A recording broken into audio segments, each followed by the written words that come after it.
أعوذ بالله من الشيطان الرجيم. بسم الله الرحمن الرحيم.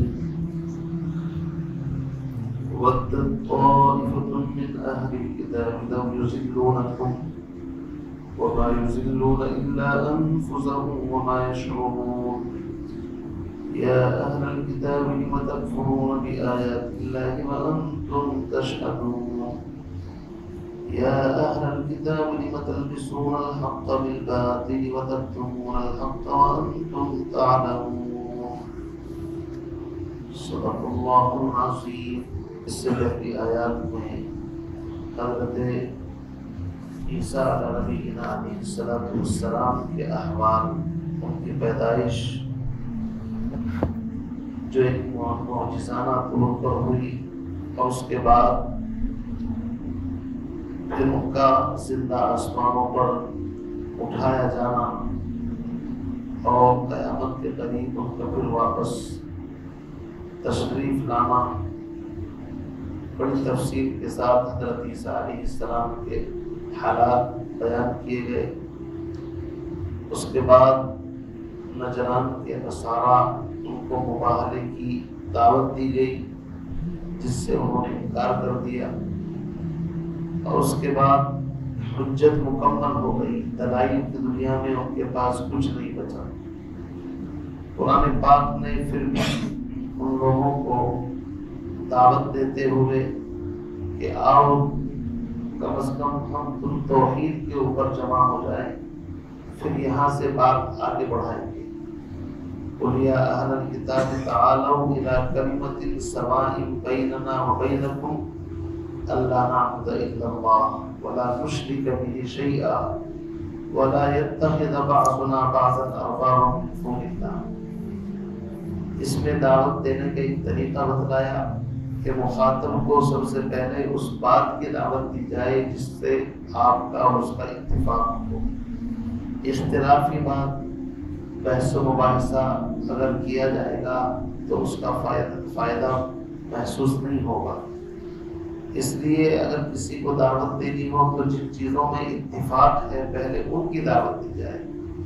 تو اہل کتاب اپنے آپ کو موحد کہتے تھے، توحید پرست کہتے تھے، اور ان کی آسمانی کتابوں میں توحید کا تذکرہ بھی تھا، اگرچہ انہوں نے اس کی روح کو ختم کر ڈالا تھا۔ تو سب سے پہلے ان کو اسی کی دعوت دی گئی۔ پھر آخر میں سمجھایا فَإِن تَوَلَّوْا فَقُولُوا اشْهَدُوا بِأَنَّا مُسْلِمُونَ۔ نبی جی اگر یہ لوگ ایمان نہ لائیں تو آپ ان کو گواہ بنا کر کے کہہ دیجئے بِأَنَّا مُسْلِمُونَ کہ ہم مان چکے، ہم فرمانبردار ہیں، تمہاری مرضی تم مانو یا نہ مانو۔ اس کے بعد درمیان میں پھر ایک سوال جو خام خواہ تھا، وہ اپنی طرف سے کہتے تھے کہ ابراہیم علیہ السلام جو ہے وہ بھی یہودی تھے، نصرانی تھے۔ اس کا جواب پہلے پارے میں بھی دیا گیا ہے، پہلے پارے کے آخر میں یہود کو، یہاں پر نصارہ اور یہود دونوں کو جواب دیا کہ تم غلط کہتے ہو، ابراہیم علیہ السلام تو ہزاروں سال پہلے کے ہیں، اور یہودیت اور نصرانیت بعد کی چیز ہے، تو وہ کیسے یہودی ہو سکتے تھے؟ ما کان ابراہیم یہودیا ولا نصرانیا ولکن کان حنیفا مسلما وما کان من المشرکین۔ قرآن نے صاف کر دیا وہ بہت پہلے گزرے ہیں، تو ان پر یہودیت نصرانیت کا الزام مت لگاؤ، بلکہ وہ تو دین حنیف، تمام باطل دینوں سے ہٹ کر صرف دین حق یعنی اللہ کے فرمانبردار تھے، مسلمہ، اللہ کے فرمانبردار۔ وما کان من المشرکین، اور وہ ہرگز شرک کرنے والے نہیں تھے، اور تمہاری زندگی میں شرک ہے۔ پھر اللہ نے ایک فیصلہ کر دیا، ان اول الناس، کہ ابراہیم علیہ السلام کے سب سے زیادہ قریب لوگوں میں سے وہ ہیں الذین اتبعوہ، جو حضرت ابراہیم علیہ السلام کا اتباع کرنے والے ہیں، وہذا النبی، اور آج کے اس زمانے کے اندر آخری پیغمبر محمد صلی اللہ علیہ وسلم، یہ ان کے نقش قدم پر ہیں، ابراہیم علیہ السلام کی ملت پر ہیں۔ والذین آمنوا، اور وہ لوگ جو اس نبی یعنی محمد پر ایمان لائیں گے تو قرآن نے خود فیصلہ کر دیا کہ یہودیت اور نصرانیت ملت ابراہیم پر نہیں بلکہ ملت ابراہیم پر آخری پیغمبر اور ان کے متبعین اور پیروکار ہیں، یعنی ہم ہیں ملت ابراہیم کے اوپر۔ آگے فرمایا واللہ ولی المؤمنین، اللہ ایمان والوں کا دوست ہے۔ یہاں تک تو یہ سبق ہو چکا تھا۔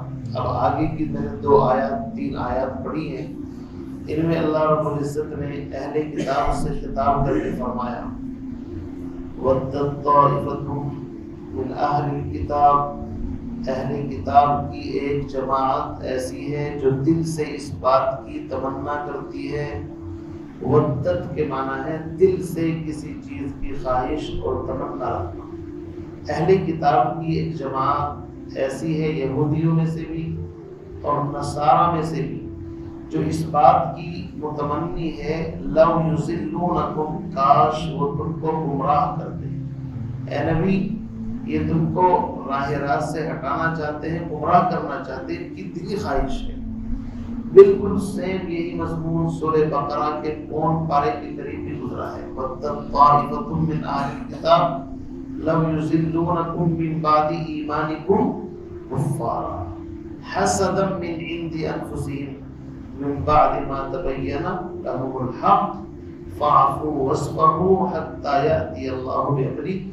جو مضمون یہ ہے سیم وہی مضمون گزرا ہے کہ ایمان کے بعد تمہیں کفر میں دھکیلنا چاہتی ہے ایک جماعت، اور اصل میں ان کے دلوں میں حسد اور بغض ہے آپ کی طرف سے، اور حسد بغض اس وجہ سے ہے کہ آخری پیغمبر کی نبوت کو اگر ہم تسلیم کریں گے تو پھر ہمارا جو مقام اور مرتبہ لوگوں کے درمیان میں ہے وہ ختم ہو جائے گا، ہمیں بھی ان کے پیچھے چلنا پڑے گا۔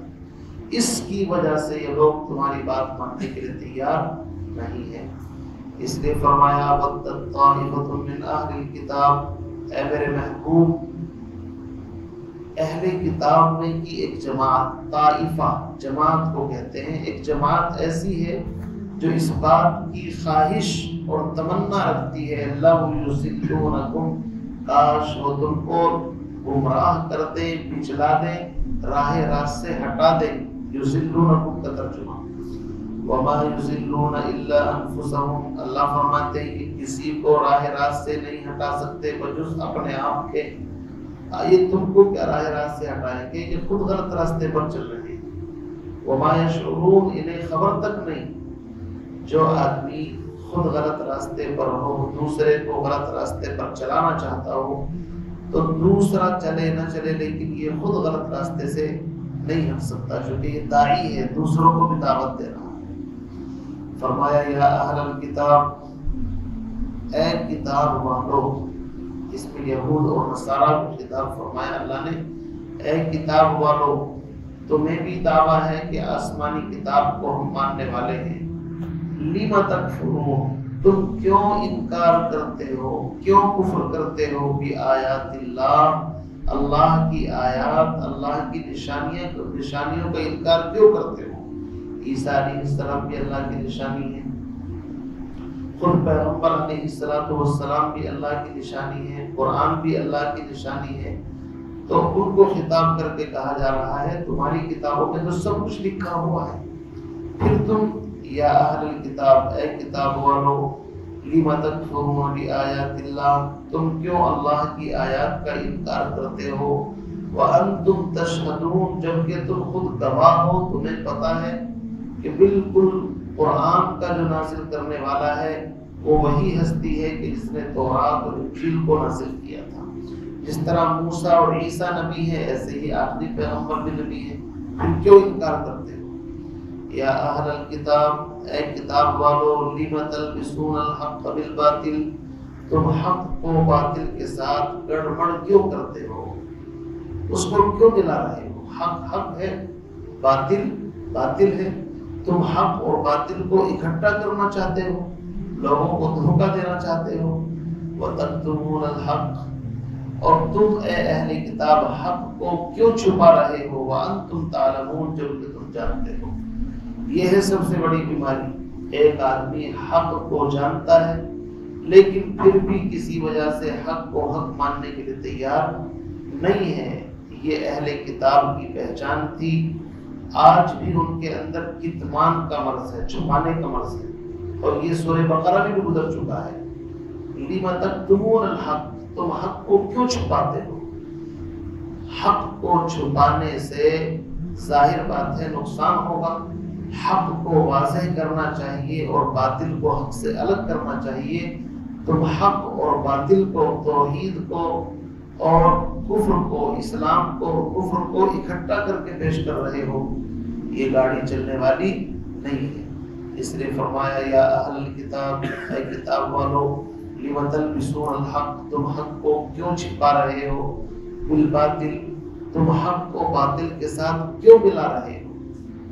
تلبیس کہتے ہیں اس کو، تلبیس، تلبیس سمجھتے ہیں، یعنی باطل کے اوپر کسی چیز کا پردہ ڈال دینا یا حق کو چھپا کر کے پیش کرنا، اس کو تلبیس، اس لیے کتاب لکھی ہے، وہ موٹی کتاب ہے، تلبیس ابلیس، ابلیس کی بدماشیاں، ابلیس کی مکاریاں، کتاب کا نام یہ ہے تلبیس ابلیس۔ کتاب کے اندر آپ پڑھیں گے واقعات کہ وہ حق کو اس انداز میں وہاں پر پیش کیا جاتا ہے کہ حق اور باطل کو ملا کر کے پیش کیا جاتا ہے، حق کے اوپر پردہ ڈالنے کی کوشش کی جاتی ہے۔ یہی شیطان کا کام ہے کہ وہ حق کو چھپاتا ہے، وہی کام تم کر رہے ہو۔ تو فرمایا لِمَ تَلْبِسُونَ الْحَقَّ بِالْبَاطِلِ، حق کو باطل کے ساتھ مت ملاؤ، وَتَكْتُمُونَ الْحَقَّ، اور حق کو مت چھپاؤ، وَأَنْتُمْ تَعْلَمُونَ، جبکہ تم جانتے ہو۔ حق کو چھپانے کی ایک مثال پھر آگے اللہ نے بیان فرمائی ہے کہ اہل کتاب کی شرارت بدماشیاں کس طرح کی تھی۔ کہتے تھے صبح کو ایمان لاؤ، شام کو انکار کر دو تاکہ لوگوں کو ڈاؤٹ پیدا ہو جائے۔ تو یہ بھی اس کو کہتے ہیں تلبیس، حق کو چھپانے کی محنت اس انداز سے کرنا کہ کسی کو شبہ بھی نہ ہو اور حق کی جڑ کاٹنے کی کوشش کی جائے، اس کو تلبیس کہتے ہیں۔ اور ہر دور کے اندر شیطان نے اسی راستے کو اختیار کیا ہے، یہ بھی یاد رکھیے۔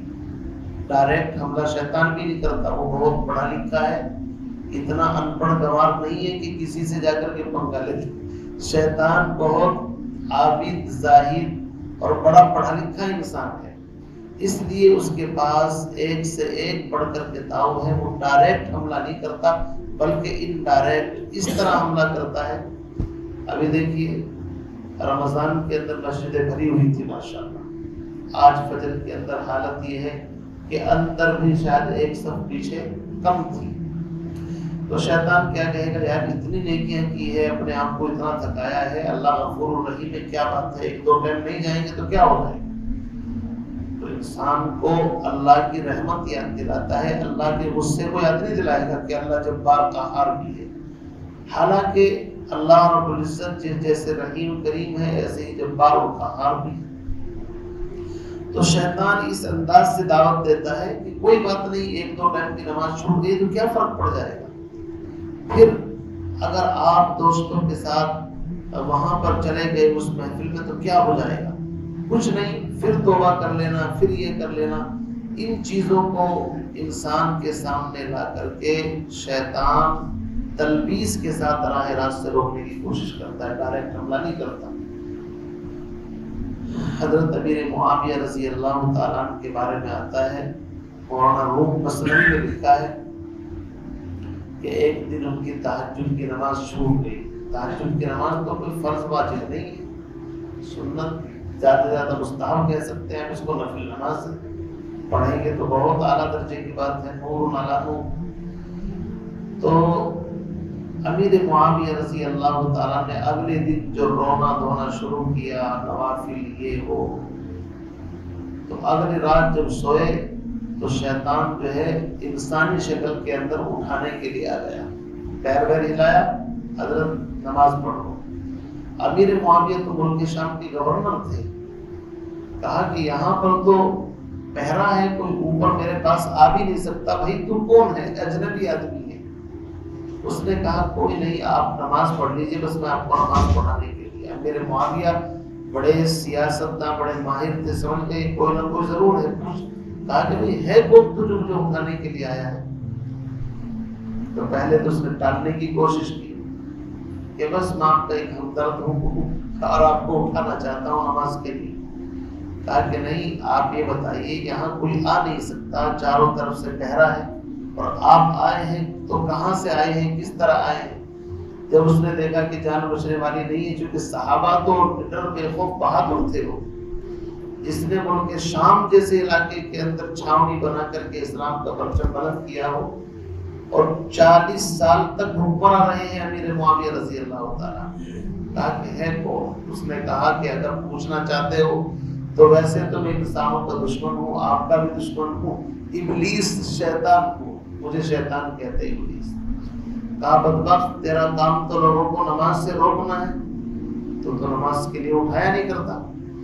اس نے کہا اصل میں بات تو آپ کی صحیح ہے، میں لوگوں کو نماز سے روکتا ہوں، لیکن میں نے کل آپ کو دیکھا کہ آپ کی ایک نماز ناغہ ہو گئی، چھوٹ گئی تہجد کی. آپ نے پورے دن روز ہو کر کے وہ حال کیا کہ نماز پڑھ کر کے بھی آپ اللہ کے اتنا قریب نہیں ہوئے تھے جتنا روز ہو کر کے ہو گئے. اس لیے میں نہیں چاہتا کہ آج پھر آپ کی چھوٹ جائے، سمجھے، اور پھر آپ رونا دھونا شروع کر دو اور اللہ کے قریب ہو جاؤ.